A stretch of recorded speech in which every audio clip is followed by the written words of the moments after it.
Hi, everyone. Welcome back to the Holy and Hormonal podcast. My name is Kim Gargano. If you're new here, I created this podcast as a safe space for us to approach periods and our hormones from a Christian perspective.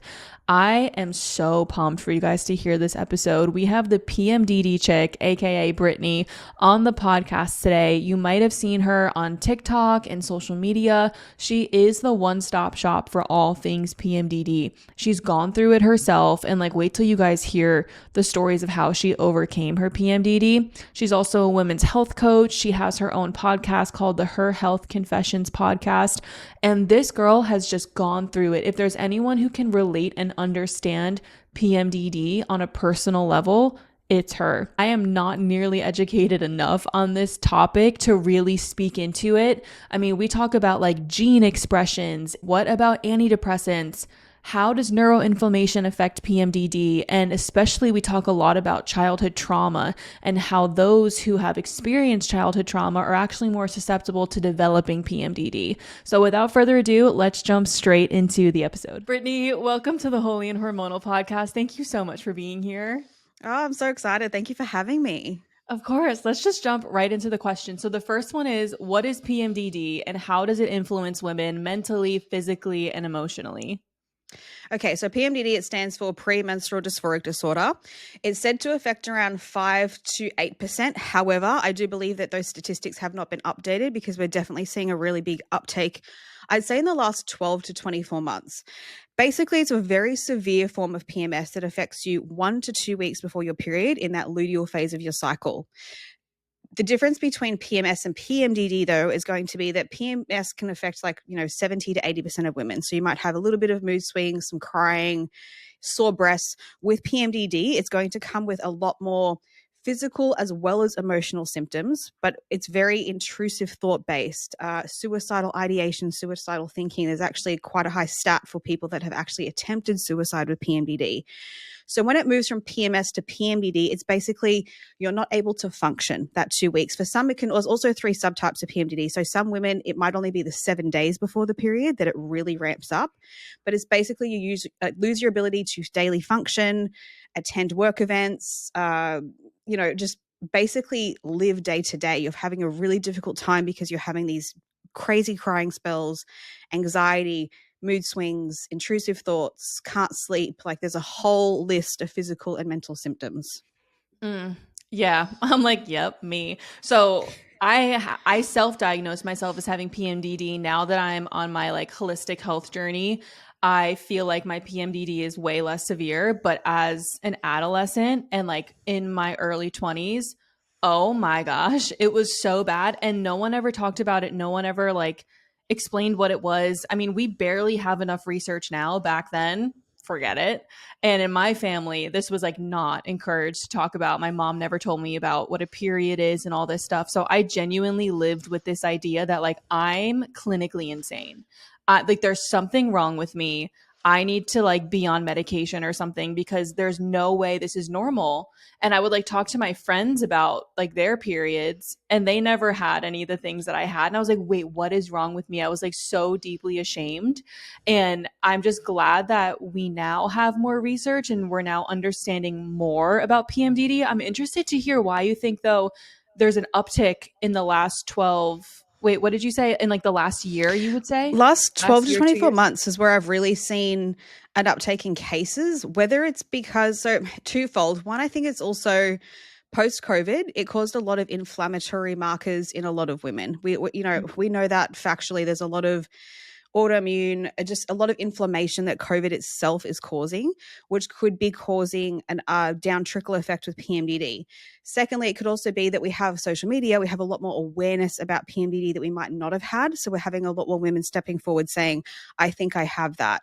But I super resonate with your story. As I was someone who personally had PMDD, I don't meet the criteria for it any longer, but I was such a severe case. I was hospitalized in mental health hospitals, attempted suicides. It was exactly what you're talking about. The shame that came with it was so horrible, especially in my 20s. I didn't want to mention it to anyone because I thought, I'm crazy, I'm not normal, I'm weak, what is this? It didn't make sense. And I know so many other women feel the exact same way with it. Yeah, totally. I want to talk about this neuroinflammation piece a little bit because when people think of PMDD, they probably just think of like mood swings, like some like PMS on crack, but like what is this neuroinflammation that is like playing a role in PMDD? Yeah, for sure. So this is where, my own story, this is what played in because I was someone who, as I said, in mental health hospitals. I was medicated on 4 different antidepressants, an antipsychotic. I went and did TMS, transmagnetic stimulation. I did all the things you Wow. could possibly imagine with the pharmaceutical and the hospital route to treat PMDD. Wasn't getting anywhere. And I was like, this is not working. So that's why I took initiative in my own hands, a good few years ago to understand what was actually happening in the body, because I was like, this isn't making sense. This doesn't, I couldn't have been born necessarily exactly this way. So that's when I stumbled across some information. And I also worked with a PhD geneticist here in Australia, as well as a different team that kind of helped band around me to kind of understand what was working out. So neuroinflammation plays a huge role in PMDD. It's basically the immune activity in your brain. Hmm. It can come from different things like trauma, an infection, a virus. Many different things can cause the neuroinflammation, but it's going to impact your mood, your cognitive ability. Hence, it can have a trickle effect with PMDD. And it's basically those immune cells just become overactive in the brain. That's the simplistic way to talk about neuroinflammation. And majority of girls with PMDD have some type of neuroinflammation taking place. Hmm. That makes a lot of sense. And like the trauma piece, I definitely want to linger on that for a little bit because I mean, the research that I've been doing is women, especially with childhood trauma, are more likely to develop PMDD. And I would say that on the onset of my period, I feel like I've always had PMDD a little bit, but it's because I was severely bullied as a kid. I like have a lot of PTSD and trauma from my past. And I was just like so intrigued at this bit of like, why is it this PTSD? Is it because there's already neuroinflammation there and our brain is just like, whoa, what are these shifts? This is dangerous? Or like what about the trauma makes it worse? Okay. It's interesting, right? Because I was on another podcast a couple of weeks ago and I was mentioning this and they were like, what do you think? And I was like, I believe from what I've anecdotally seen and from like the thousands of women that I've worked with that there is definitely trauma that is one of the leading causes that is creating the PMDD. So 83% of the women that are diagnosed with PMDD will have reported early childhood trauma. That could be a traumatic event that happened when they were younger, or it could be CPTSD, complex post-traumatic disorder. So that build up. Some women you also notice after pregnancy, PMDD turns on. So we know that there's some type of traumatic event. Why does that happen, right? So childhood trauma or any type of trauma is going to rewire your stress response. It's called your HPA axis. Your hypothalamus communicates to your pituitary, to your adrenal glands. It becomes dysregulated. So if that's dysregulated, when you've got hormonal fluctuations that are happening, the nervous system and the brain are going to respond to them like they're a threat. So it's almost like, how you hear some people with PMDD say, I'm allergic to my hormones. And it's like, well, technically not true, but it's acting that way. You're basically feeling like those hormones, that shift in the different chemicals that are happening is like a threat and the nervous system can't regulate it. So that's what happens from trauma. It's going to change your immune system. It's going to change your nervous system. It can cause neuroinflammation. It has an absolute cascade of effects that can happen from that traumatic event. So you would say like women working on regulating their nervous system, like diaphragmatic breathing and just really regulating your stress would help lessen the PMDD? I definitely believe nervous system plays a huge part. If you can get yourself out of sympathetic drive, that fight or flight, and move more into parasympathetic, that rest and digest state, and you can learn to rewire the brain. Neuroplasticity, I believe, also plays a role. So we know that the brain is plastic, it is malleable and it's movable. So there are things that you can start to also do to learn how to create neural pathways. Like I'll give you an example. With PMDD, what starts to happen is you have that 2 weeks before your period, the ramp up comes. A lot of women start to brace and they go, oh my God, it's going to happen again. And then they create the same neural pathways of thinking associated with the PMDD. So I'm not saying this is easy, but you have to learn to be able to create new pathways in that brain so that it's not associating with that 2 weeks that it's always a disaster zone. So that's kind of like how you have to do it. So it's a little bit parallel, learning some brain retraining techniques so the brain rewires it's the way it's responding, as well as the nervous system. Interesting. And so do you think that there's also a genetic component to this? Like if your mom or your grandma has had PMDD, or like is there epigenetics at all? No, absolutely. Amazing question, right? That's why I worked with a PhD geneticist here who actually taught me a huge amount because he was an absolute whiz at understanding what polymorphisms might have taken place, your genetic mutations. So I'll give you an example. Close to home, my grandmother committed suicide when she entered perimenopause, menopause. So it's close to home for me. So we know that there is it's frustrating for me though, because I hear a lot of women that'll say, well, my mum had it, so I'm going to have it, so my daughter's going to have it. And I'm like, not necessarily the case. My mother does not have PMDD at all, different side of the family lineage, but technically my mum should have had it for me to have inherited. My mum does have the same set of genes. So what we know is you've got your genetics that you're born with, your set of genes, and then you have epigenetics. Epigenetics is the way the gene starts expressing. The way that it starts expressing differently is through environment, food, trauma, and so forth. Now, we do know there are, I'd say probably there's a very big cluster of genes. So I hate when people they're like, oh, I've got PMDD, it's genetic. I'm like, there is a cluster of genes, absolutely, that can play a role, and they all bounce and work with each other, but it doesn't necessarily mean you're going to develop PMDD. But there's 3 that have been studied, one called an ESR1 gene. It's an estrogen transporter gene. I have this gene. I have like the worst genetic profile you could possibly imagine. Oh, no. It's just all over the place. So I had to work really hard to start to understand how to turn some of these genes off. But that estrogen receptor gene means you're very sensitive to the fluctuations of estrogen. Whether high or low, your brain is going to respond a little bit differently to a normal person with those fluctuations that are happening with the estrogen up and down in the cycle. You also have a serotonin transporter gene, SLCA64, I think. I've got to, Wow. my brain might not be Amazing. working properly with pregnancy, so forgive me if I've gotten some of those backwards. But that also can be altered because there's another polymorphism that comes off of that. So the way that your brain is interpreting serotonin can also be altered. And you also have something called a COMP gene that's been studied with PMDD, which is your catecholamines. So the way that you break down dopamine, estrogen, norepinephrine, and you can be someone who breaks it down really fast, like me, or someone that breaks it down really, really slow. Both of those are going to have an impact on how PMDD is going to show up.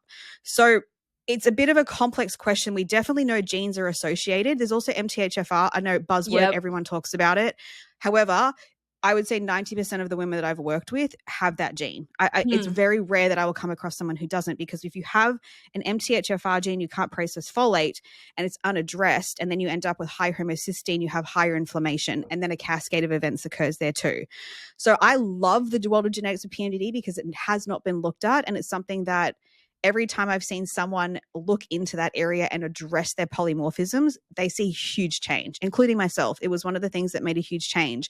I just don't want to be stuck though on the fact that there's a single gene and that you're born with it and there's nothing you can do about it, because I'm like, no, most likely that gene started misbehaving due to what happened in your life with trauma, diet, and so forth.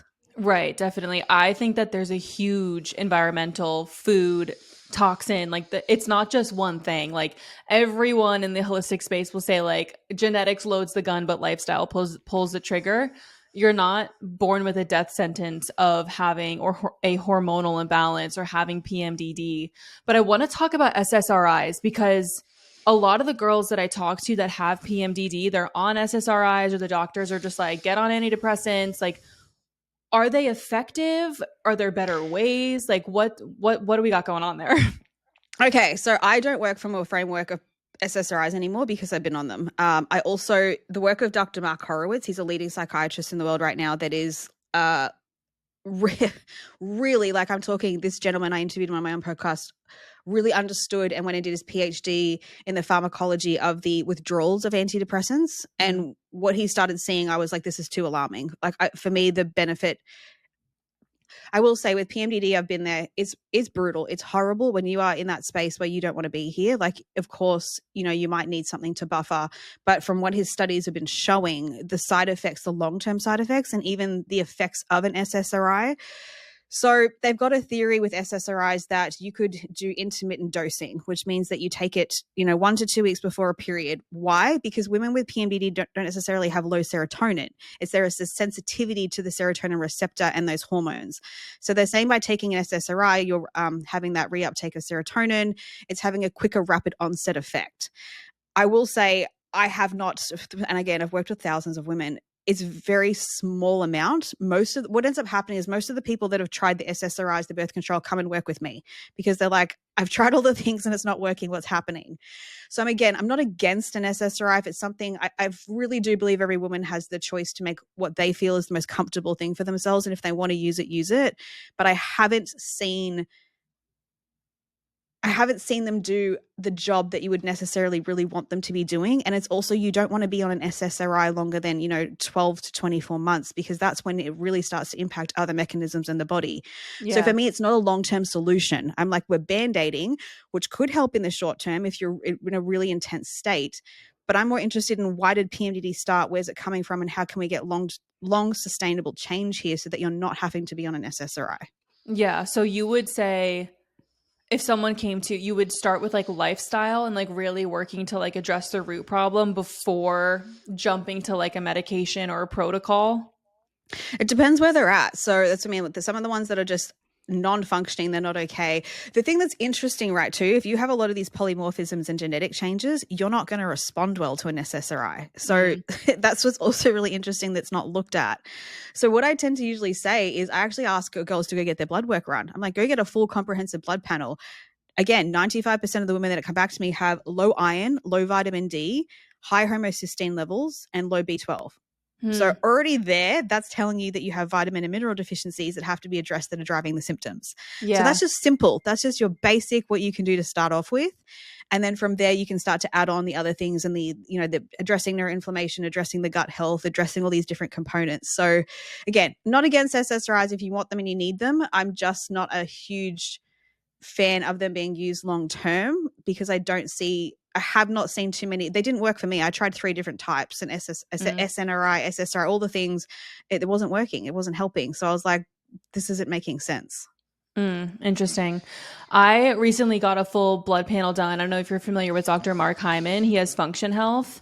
Yes. So I got my full thing done, and a lot of my markers for inflammation were high. Like, they're not astronomically high, but the thing that I'm focusing a lot on now is like, how do I lower my inflammation? And I'm like, I feel like my body has held on to so much inflammation for so long. Long story short, I actually had non-radioactive chemo when I was 15. I developed an autoimmune disorder. It was called ITP. It affected my platelets. So my body started attacking my platelets versus harmful viruses, was on steroids, so many other things. Like, God knows what that did to my body long-term. Like, who knows? The doctor was like, I don't know. It could work. It could not work. We'll see. And long story short, yeah, like all that made me have so much more inflammation. So like my one marker, it's like CPHS something is like super high. And now CRP, like, C-reactive protein, yes, high sensitivity. Yes. Yeah. Yes. Is that like something that you would see in a PMDD patient? Yeah, so you'll have, usually there's 3. So you'll be looking for CRP, but you want it to be high sensitivity, like exactly what you had tested, to see whether that inflammation, usually that tends to be more acute. It's like if you've had an infection, or the white blood cell counts are high, like you'll see a higher CRP. You've also got ESR, which is another marker that you can check. That will show you if there's been also a bit more long-term inflammation that's continuously happening. And then homocysteine is something you usually check, because that's also a marker for how high is the inflammation for cardiovascular health, et cetera, et cetera. So obviously, yeah, you had those tested, but CRP, you'll definitely see that seems to be elevated in women that have had some of their blood work done with PMDD. Interesting. And I'm doing red light therapy now. It's like, I feel like it's really been helping me a lot. I really invested, girl. It was so much money. I was like, I'm saving up and I'm getting a red light. I don't care. But I really feel like it's been helping me so much. And also just the dietary changes. Like, I've been doing acupuncture. My acupuncturist put me on this like liver clearing thing. And I'm like, oh my gosh, like so much of it has to do with the liver. Like, it's all so interconnected. It's not just one thing. Like, you can't just look at the brain with PMDD. You have to look at so many other things too. Like, even just like, who are you surrounding yourself with? Are you happy? Like, do you have people around you that you can trust? Like, are we working through our trauma? Do we have good like sources of community? Like, there's so many other things that affect people with PMDD. And so now that you're pregnant, I want to ask questions about how PMDD, well, you said that you wouldn't qualify anymore, but would people with PMDD have a higher risk of postpartum depression, or like, are they more predisposed to having more difficult pregnancies and postpartum? Yeah, I want to go back quickly. I'm going to answer that question for you. I want to go back. It's really interesting you were talking about when you were a child, because I was the same. I had a benign tumor on my spine that I was in a Interesting. hospital for about 12 months, pumped through with like a central IV, a ton of medication. A lot of my inflammatory and autoimmune issues stemmed from that. So I was hearing your story and I'm like, girl, it's exact, very similar story that happened when I was younger. Because what ends Oh up happening man. also is our mitochondria gets damaged, and then we're living with depleted mitochondria. So what red light does is it helps to boost the mitochondria. So those powerhouse cells that give you energy.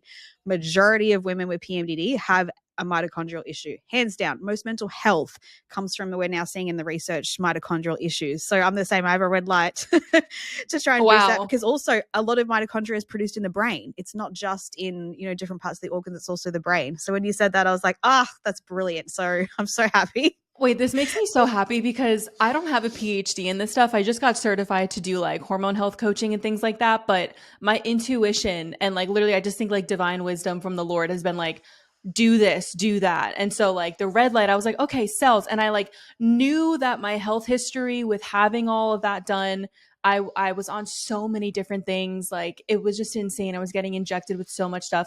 I knew that that wasn't just a one and you done type of deal. Like I know deep in my bones that a lot of the issues I'm dealing with now is because of that happened.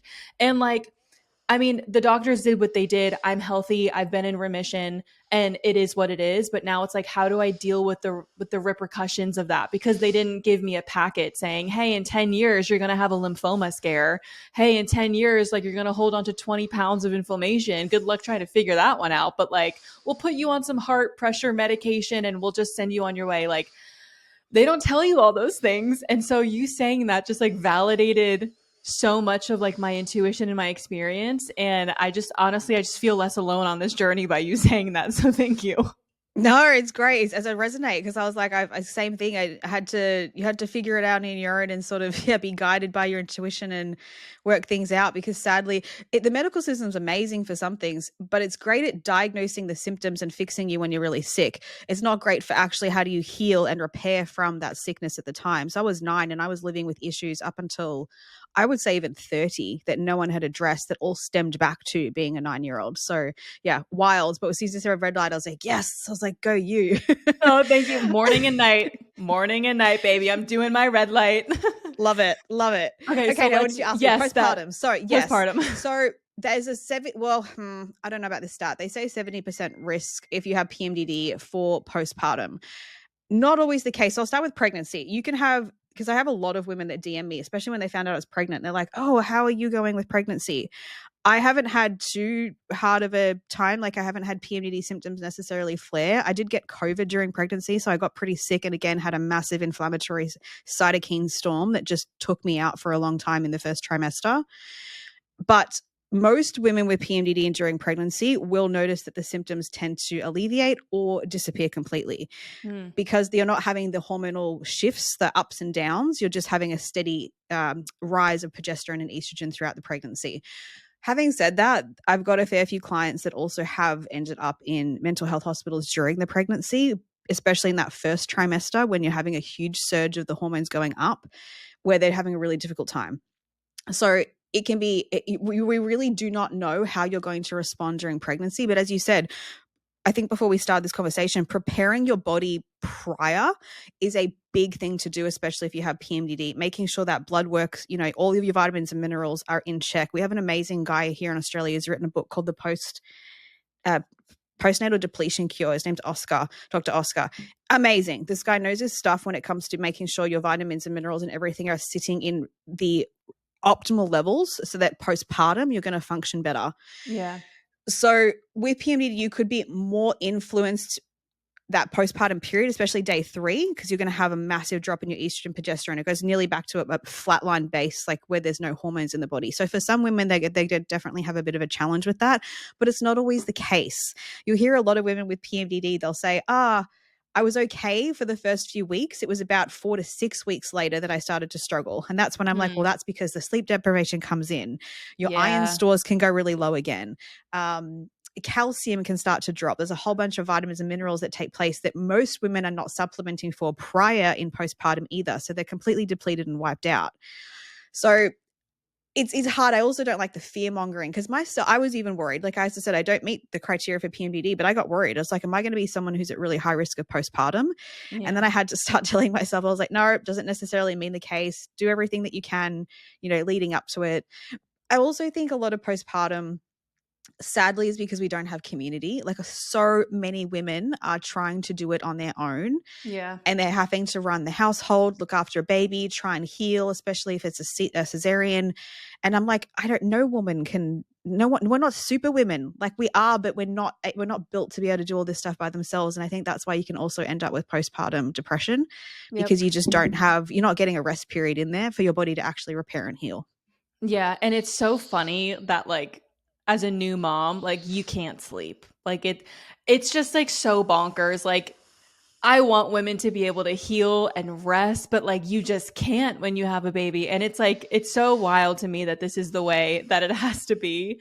So it's just interesting. Like honestly, when I'm thinking about my trying to conceive era that's coming up, I'm trying not to freak myself out because I do have the medical anxiety. I do have that, like my body still is holding a lot of the trauma from being sick for so long. I'm sure you can relate to that. So I'm just like bracing, like that bracing thing you were talking about. I'm bracing for impact, bracing for the nausea, all like now. And I'm like, I have so much work I need to do on myself before I have a baby. I think it's human though too. Like, because I said I've been through a lot of medical trauma. I was in a coma last year because I had a stroke that Oh my was from an air gosh. embolism. It wasn't a blood clot, so it wasn't. It was medically a medical incident that happened. And so I was, near death experience. So, and then getting pregnant, I've now been in a space a little bit like you, a little bit hyper vigilant sometimes where I'm like, oh, is something going to happen as a result of what happened to me, a year and a bit ago. So I think that there's a human element too, where when you've been someone, and it's very hard for other people to relate to, but when you're someone who has been through serious medical issues prior, it's very difficult to just wipe that slate clean. You're going to have some of that cell memory there, especially when you're going through a huge transition of pregnancy. So I think that's a little bit human of like, we're going to be a little bit hyper vigilant, but then it's, as you said, being careful of the stories we tell ourselves, because then it can just escalate, which we're just doing to ourselves. It's just our own mind creating more fear. So Yeah. I've had to also, find that fine balance of, how do I make sure that I don't completely overwhelm myself into a absolute distorted reality that's not even true, but also be a little bit more cautious because I do have a history of some medical things that have occurred. Yeah, for sure. So I want to talk about this gene expression stuff. You said that like when you started working on how your genes express, that's when you felt like a lot of relief from your symptoms. What are some things that people could do to help really lessen these symptoms on like a cellular level? Yeah, good question. So, as you said, it's not one thing. The genes were definitely a huge component, but there was a lot of other things that I had to do to take place. But when it came to the genetics, so I had no idea, 6 years ago about MTHFR. About 6 years ago that I started this path. Yeah. Had no idea about the MTHFR, none of that. So I was like, I don't know what they're talking about. But subsequently, I had like high homocysteine levels that are up to like 16. So if anyone's familiar with homocysteine and especially that blood serum levels, 15 is very high. You want it to be around 9 and below, not too low. So I had very high inflammation from the homocysteine. I was severely B12 deficient because I wasn't processing folate. So I needed to get onto some supplementation. So I ended up taking methyl B12, methylfolate, and TMG, which helped regulate the way that gene was expressing itself. That worked beautifully for me. It took about 6 months of consistency, but I noticed that my homocysteine came down to 9. A lot of my inflammation markers had started to regulate themselves, and I actually started feeling better. I was someone who had a lot of panic attacks prior, and I stopped having panic attacks. So I was like, wow, just Life because I didn't changing. have the right minerals in my body. Like, are you kidding? Yeah. So that was one thing. Then I also noticed, so I'm fast comped, which I was mentioning before. So I break down norepinephrine, dopamine very quickly. So I supplement with something called L-tyrosine because it's known to help with dopamine. So I take that in the morning. I also make sure I go to a gym. Like I'm someone who started weightlifting a few years ago because I was like, I need to have the reward system happening because I tend to flatline very quickly because I'm burning through that dopamine so quickly. So that was a lifestyle thing that I started doing. Saunas, as you said, and red light. So getting that mitochondria back up, detoxification in the body. I had heavy metals. I was just super high in Oh, mercury. I still had bacterial infections that were in my body. So I had to do a whole bunch of detoxes around that. So it was basically working through one by one. Now, ESR1 gene, estrogen receptor gene, very difficult to sort of turn that off necessarily, but if your body is functioning optimally and you have more stress resilience and you start doing some neuroplasticity with the brain, it doesn't perceive the estrogen changing as much of a threat anymore. So that's where then that whole nervous system brain retraining kind of comes into play, because it's going to have that trickle effect on some of those genes. So it's really a whole Yeah. piece of a puzzle that once you start to do one and start to have it all interconnect, it does have an impact on all of the other genes that are taking place. Yeah. I like to always say that like the endocrine system especially is like an orchestra, and like the hormones are the music notes. If one of them is playing too fast or too off key, like you're going to notice the whole orchestra is out of whack. So 100%. one by one, if we start tackling these things, our body is going to respond super well, and sometimes even like auto correct other things, because if your body's trying to overcompensate for where it's lacking and it finally reaches that level of homeostasis, the thing that was overcompensating is like, oh, okay, my job's done. All right, I'll calm down Exactly. here. So that's Exactly. that's the thing, is like, just take it slow. And what would be your advice, as we like wrap this up, what would be your advice for women with PMDD who feel like they tried everything, they've been on birth control, been off birth control, SSRIs, nothing's working? Like, what is your advice for those women? First of all, when you say birth control, I want to say you're not crazy, because the amount of women that DM me about saying, I started birth control and now I've got these symptoms, what's happened? Super common that it happens. If you're sensitive to hormones as it is, and then you put in a birth control pill, which is using a synthetic, usually estrogen and progesterone, everyone says, oh, I'm taking the progesterone only pill. It's not progesterone. It's synthetic. It's called progestin. So that's where I'm like, your brain could be hypersensitive to those synthetic hormones, and that's why the symptoms have just escalated being on them. The other concern I have with birth control pill, I mean, everyone knows it now. It's all over social media. It's becoming a lot more common. But again, it could be just a Band-Aid method, because as soon as you stop taking that birth control pill, your symptoms are going to come back again. And I don't want to see that for women, especially when they start to try for a baby or post partum, and then they get back on a birth control pill, come off of it when they go into perimenopause, and then all the symptoms flare again. And I'm like, because it was just masking those symptoms. Yeah. So if that's happened to you, you're not crazy. That's a very real thing. If you've tried everything, first thing I'm always like, it depends if you've been diagnosed or not diagnosed. If you want a formal diagnosis, again, this is what's sadly the current state of PMDD is. We have a bunch of psychiatrists at the moment, even gynecologists, and I'm not saying blanket statements. Some of them are incredible, but a lot of them are not educated in PMDD. They will say they are, and they're not. They're also someone who's probably not had lived experience with it. So they have no actual context or deep understanding or resonance with what that actually feels like. So if you can, and you want the diagnosis, track the cycle for sure, but then find a doctor who's a little bit more holistic. They don't even need to be someone necessarily that is super trained in understanding PMDD, but someone who's willing to at least run really comprehensive blood work. Understand, do you have a gut dysbiosis, which means you have too much bad bacteria to good bacteria? We know that the gut health is very important for PMDD as well, because it's a gut-brain axis. It communicates with the brain. So addressing that, super important. Majority of my clients end up having severe gut dysbiosis.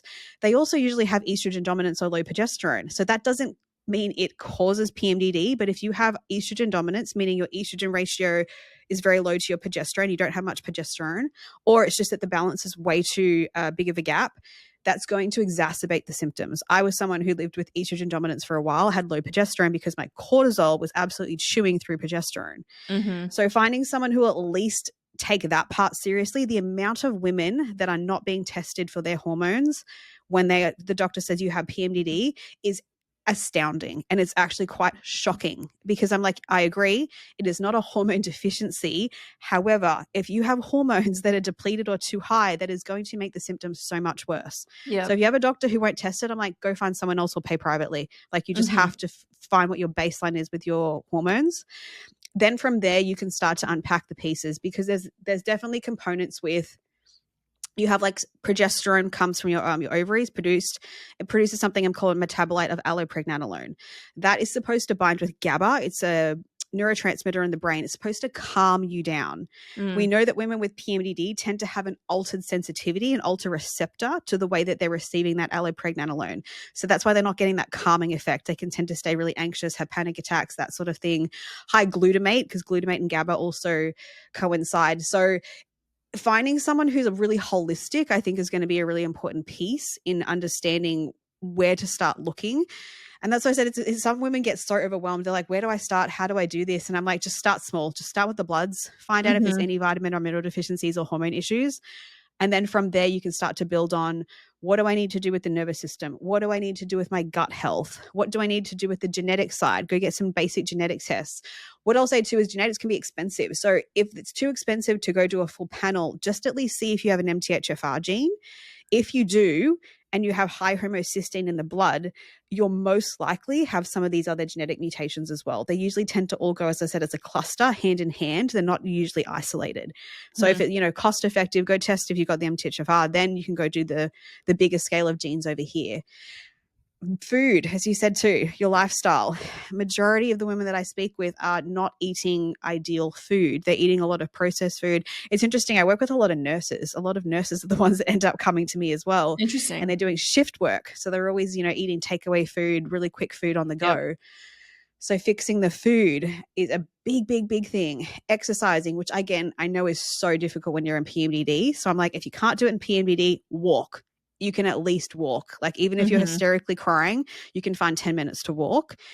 Exercise then on the weeks that you're feeling better, because that endorphin release is going to have some type of impact on, your dopamine, your neurotransmitters, and have a nice on-flow effect.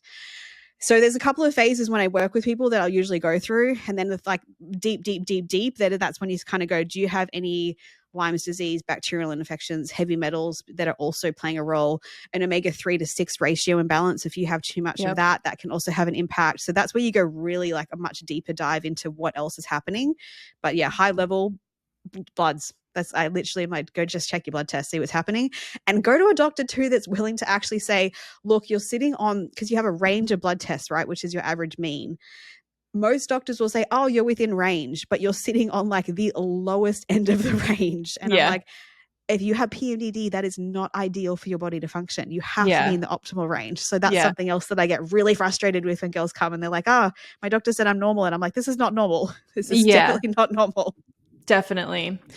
Oh, this was so good. Can you share with the audience where they can find you and plug your Instagram or your website or whatever business? So I play on TikTok more. TikTok's my thing. Yeah, that's where I'm on. So if you want to find, I have a ton of educational content. I show the research, what's happening with this, and this. So that's on TikTok, the PMDD Chick. I'm on Instagram as well. And then you can go to my website. I have a free program. I designed it. It's a 3-hour program. It actually interviews the PhD geneticist I have here in Australia, integrative doctor who also works with PMDD. But it was basically a program that I developed because too many girls were not getting the help that they needed with psychiatry or gynecology, or just they were getting stuck. As you said, they were like, I've tried everything, it's not working. So I designed it, as I said, free, you've got nothing to lose. And it's going to literally run through all of the different aspects of what actually contributes to the worsening of the symptoms and what you can actually do about it. Amazing. And what's your website? thepmddchick.com. Amazing. I love your handle so much. That's actually how I found you. I was like, I need to know more about PMDD. I started following you. I was like, yes, this is exactly what I need. She's the PMDD chick. It's awesome. Yeah.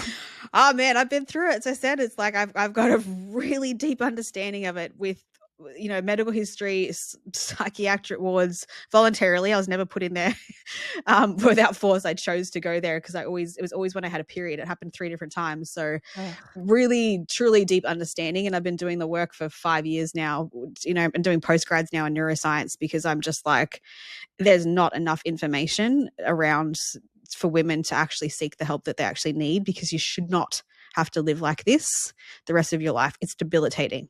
You just don't settle for it. No. Amen to that. Well, thank you so much for joining us.